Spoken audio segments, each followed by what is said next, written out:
The day my husband brought home a camera and set it up in our living room, I never imagined how much my life was about to change. At first, it seemed innocent, a fun way to capture moments with our beloved golden retriever, Max. Max wasn't just a dog, he was family, always by our side through thick and thin. My husband, Dave, had recently developed an interest in videography, and I thought his sudden enthusiasm for filming was just a new hobby to keep him entertained. Little did I know, it was the beginning of something far more complicated. Dave was charming, persuasive, and always knew how to get what he wanted. When he suggested that we include Max in his little filming projects, I didn't think twice. "It'll be fun," he said with a warm smile. At first, it was fun. Simple, wholesome clips of Max fetching a ball, wagging his tail, or curling up next to us on the couch. But slowly, things started to shift. One evening, Dave came to me with an idea. His tone was casual, but there was an edge of insistence that I couldn't ignore. "I need you to do something with Max for the next video," he said. My stomach tightened, but I pushed the feeling aside. "What do you mean?" I asked, trying to sound relaxed. He smiled, his usual confidence shining through. "Nothing weird," he reassured me. "Just a little skit. People love quirky pet videos. Trust me, it'll be amazing." I wanted to trust him, I really did, but something about the way he was pushing made me hesitate. Max sat at my feet, wagging his tail innocently, as if unaware of the growing tension between us. "Can't we just stick to the usual stuff?" I asked, trying to mask my unease. Dave sighed, frustrated. "You'll understand once we get started," he said, walking away to grab the camera. As the red light blinked to life, I felt a knot form in my chest. What was I about to get myself into? And why did I feel like this wasn't just about Max or a simple video? What happened next would change everything, for me, for Dave, and even for Max. I stood there, staring at the blinking red light on the camera, feeling like I'd just agreed to something I didn't fully understand. Max, oblivious to the weight of the moment, nudged my leg with his nose, wagging his tail as if to reassure me everything was fine. But it wasn't. Dave's energy had shifted, and I couldn't shake the feeling that he wasn't being completely honest about what he wanted. As I hesitated, Dave busied himself adjusting the camera and setting up props. "You know, people love watching videos where pets do something out of the ordinary," he said casually, but there was an intensity in his voice. "This could be our chance to go viral." Viral. That word hung in the air like a promise and a threat. I'd heard him talk about how people online were making fortunes from quirky content, and I knew he'd been obsessed with the idea of breaking into that world. I tried to remind myself that Dave wasn't a bad person, just someone who got carried away when he wanted something badly. But lately, his focus on building our brand had started to feel less like a shared dream and more like his personal obsession. Max hopped onto the couch, tilting his head in that adorable way that always made me smile. "See, he's perfect," Dave said, his voice filled with excitement. "All you have to do is follow my lead." His words sounded simple, but the unease in my chest grew stronger. "What exactly are we doing, Dave?" I asked, trying to keep my voice steady. He paused for a moment, turning to look at me.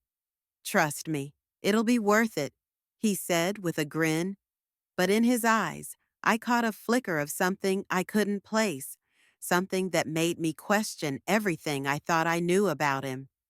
Dave's grin lingered as he adjusted the camera one final time, his enthusiasm almost unnerving now.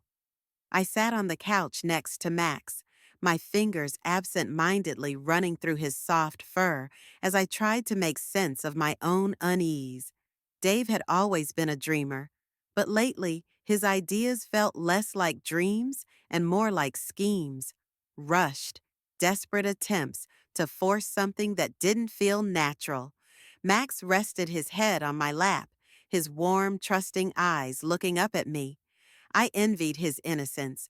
For him, everything was simple: love, loyalty, and playtime. For me, it was becoming more complicated by the second. Okay, here's what we're doing, Dave finally said, his voice snapping me out of my thoughts. He walked over, holding a small box in his hands. Inside were props: sunglasses, a tiny hat, and other quirky accessories. I let out a small laugh, more out of relief than anything else. That's it? I asked, holding up the sunglasses. You want Max to wear these and do some tricks? Dave nodded, his smile wide but oddly tight. Exactly. But it's not just that, he added quickly. I'll be giving directions, and you'll help him follow them. We'll make it funny, engaging, something people can't stop watching. It sounded innocent enough, but there was still something off about the way Dave was acting. His excitement seemed too forced, too urgent. Why do you care so much about this video? I asked, my voice soft but firm. What's really going on, Dave? He froze for a moment, his hand hovering over the camera. Then he laughed, a short, nervous chuckle that didn't reach his eyes. I told you, it's for the channel. People eat this stuff up. You'll see. But his answer didn't satisfy me. Over the past few weeks, I'd noticed him spending more time online, whispering on phone calls, and shutting his laptop whenever I walked into the room. It was as if he was hiding something, but I couldn't figure out what. As Max happily played along, wearing the silly sunglasses and wagging his tail, I forced a smile for Dave's sake. But inside, my mind raced with questions. Was this just about the video? Or was there something bigger at play? Something Dave wasn't telling me? The next few days felt like a blur. Dave's enthusiasm for the videos turned into a fixation. He was constantly brainstorming, filming, and editing late into the night, leaving little time for anything else. I tried to stay supportive, even when I felt a growing sense of unease. Max, ever the cheerful companion, seemed to be the only one enjoying himself as we recorded skit after skit. Still, I couldn't shake the feeling that Dave's ambitions were leading us somewhere I didn't want to go. One evening, Dave came home with a new energy, buzzing with excitement, but also an edge of nervousness. I have an idea that's going to change everything, he said, dropping his bag by the door. I looked up from the couch, where Max was curled up beside me. What now? I asked, half joking, trying to keep the mood light. He pulled out his phone and held it up. This, he said, showing me a trending video. It was another quirky pet clip, one that had gone viral overnight. The views were staggering, millions in just a few days. If they can do it, so can we, Dave said, his voice brimming with determination. But as I watched the video, I noticed something unsettling. The stunts in the clip weren't just playful, they were borderline absurd, pushing the limits of what seemed reasonable or safe. I turned to Dave, my stomach tightening. You don't mean, I started, but he cut me off. Of course not, he said, laughing. Nothing dangerous. Just something creative, something people won't forget. His words hung in the air, and I couldn't help but feel like there was more he wasn't saying. Max trotted over to Dave, wagging his tail, blissfully unaware of the tension between us. Dave knelt down, ruffling Max's fur. He's the star, Dave said softly, almost to himself. That night, as I lay awake in bed, I couldn't shake the memory of the look in Dave's eyes. Desperation mixed with something else I couldn't name. What was he really after?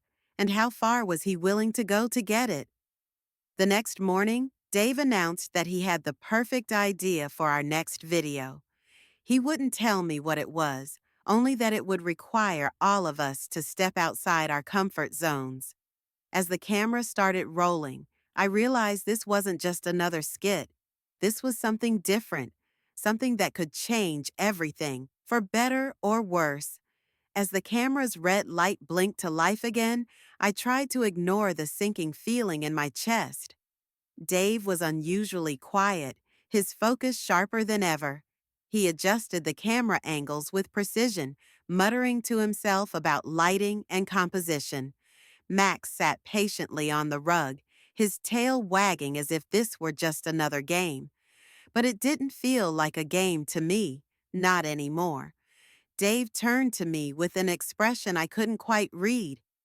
"Okay, here's what we're going to do," he said, his tone clipped. He placed a small box on the coffee table and opened it, revealing a handful of odd items: an oversized bow tie, a squeaky toy, and a piece of fabric that looked like part of a costume. "Max is going to wear this, and you'll—" He paused, his eyes flickering to me, searching for the right words. "You'll play along. It's just acting, but it has to look real. That's the key." "Acting?" I repeated, my voice tinged with disbelief. "What kind of video are you even trying to make?" Dave hesitated, his jaw tightening. "It's harmless," he said quickly, brushing off my question. "Trust me, this will be the one that goes viral. Just follow my lead." Before I could press him further, he was already setting up the props. Max wagged his tail, oblivious to the tension in the room. I watched Dave, his movements hurried and almost frantic, and I couldn't ignore the unease building in the pit of my stomach. This wasn't just about a quirky pet video anymore. Something had shifted, and I didn't like where it was heading. As the scene unfolded, I did my best to go along with it, but the directions Dave gave grew increasingly strange. "Hold Max like this," he instructed, demonstrating an awkward position. "Now say the line I wrote. Say it exactly." His tone left no room for argument. I glanced at the paper he handed me, the words scrawled hastily in his messy handwriting. The script felt off, forced and overly dramatic, as if he were trying too hard to create something sensational. "Dave, this feels ridiculous," I said, trying to keep my voice steady. "Do we really need to go this far?" He looked up from behind the camera, his expression a mix of frustration and desperation.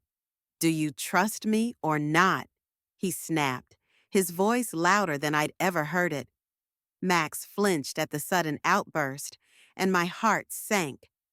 I opened my mouth to respond, but before I could, there was a loud knock at the door. The sound echoed through the room, cutting through the tension like a knife. Dave froze, his eyes darting toward the door. "Were you expecting someone?" I asked, my voice barely above a whisper. "No," he said quickly, his face pale. The knocking grew louder, more insistent. Max barked, his ears perked up as he stood protectively in front of me. I looked at Dave, who seemed unnervingly rattled. Whoever was on the other side of that door wasn't here by accident. The knocking grew louder, each thud echoing through the room. I glanced at Dave, whose face was now pale and tight with anxiety. "Shouldn't we answer it?" I asked, my voice shaking slightly. Max barked again, moving closer to the door as if ready to defend us. Dave hesitated, then shook his head. "No," he said sharply. "Just stay here. I'll handle it." He stepped toward the door, his movements stiff and deliberate, as though every step required effort. My heart raced as I watched him open it just a crack, blocking my view of whoever was on the other side. "Can I help you?" he asked, his voice strained. A muffled voice responded, but I couldn't make out the words. I moved closer, unable to stop myself. Dave turned slightly, trying to shut the door further, but not before I caught a glimpse of a man standing there, broad-shouldered, with a stern expression and something in his hand that looked like a folder. "I told you I needed more time," Dave said in a low voice, barely above a whisper. My stomach dropped. Time for what? The man didn't budge.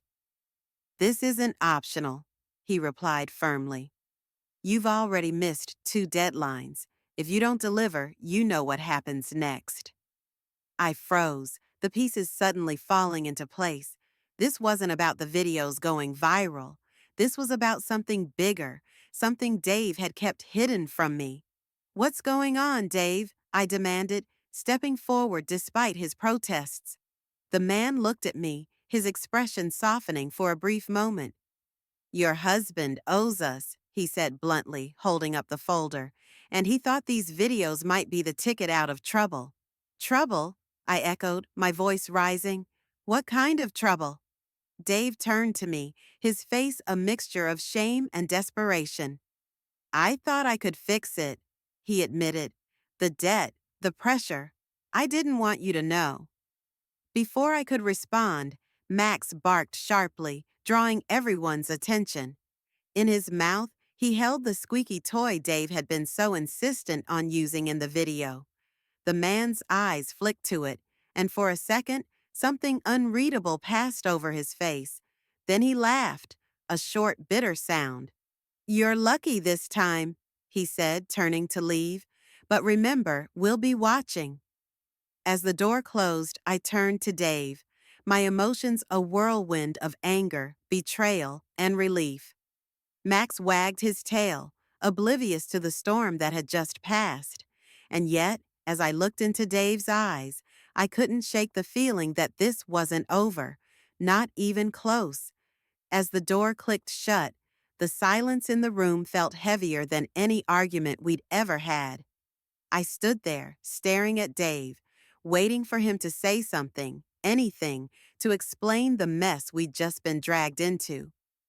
But he avoided my gaze, his hands shoved into his pockets as if he could hide from the truth. You should have told me, I said finally, my voice trembling with a mix of anger and exhaustion. I could have helped you. Dave let out a shaky sigh and sank onto the couch, his head in his hands. I thought I could handle it on my own, he admitted quietly. I didn't want you to worry or think less of me. Max hopped up beside him, nuzzling his side as if sensing the tension. For a moment, it was hard to stay angry, but I couldn't let him off the hook so easily. Keeping secrets doesn't protect me, Dave. It just makes things worse. He nodded, his face pale and drawn. You're right. I should have been honest. His voice cracked, and for the first time, I saw how deeply his choices had weighed on him. We sat there in silence, the reality of the situation sinking in. The videos, the schemes, the debt. It all felt so distant now, like a bad dream we were finally waking up from. We'll figure this out, I said eventually, more for myself than for him. But no more secrets. Agreed? Agreed, he said softly, his hand resting on Max's head. As the tension began to ease, Max let out a happy bark, breaking the heavy mood. For the first time in days, I laughed, a small, tentative sound that felt like hope. No matter how messy things had become, we still had each other. And maybe, just maybe, that was enough.